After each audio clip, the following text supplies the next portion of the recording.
Despite all the stuff that's gone on over the last 12, 15 years, good news, nobody has moved the cheese, okay? People still come to work pretty much looking for the same basic stuff. Let's talk about that a little bit. There's 6 things that all of us want at work. I mean, the first is meaningful work, and we want the freedom to pursue it. We want to be in the game, not on the bench. We want the opportunity to do our best work, and we'd like to see a little progress when we go home at the end of each day, don't we? Even in HR. How many of you seen a Cirque du Soleil show? Are those kids great or what? I mean, they lay it all out, every single performance. The text on here came from one of their employment ads.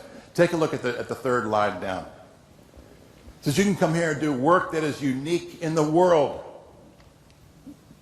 Notice what it doesn't say, though.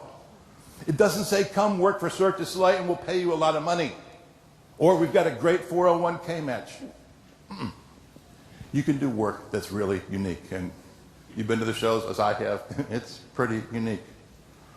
And they get pretty fired up about it. You know, deep down, we all appreciate high standards. Do we whine and moan about them? You bet we do. But yet, I think every one of us realizes that high standards are necessary to winning.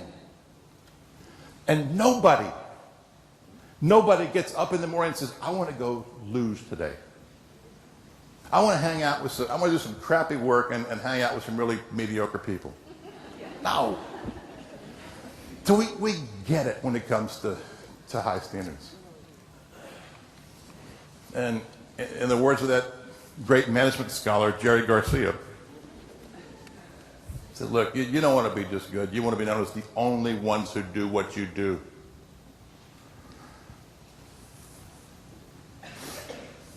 And I bet that there are people in this room who are the only ones who do what they do.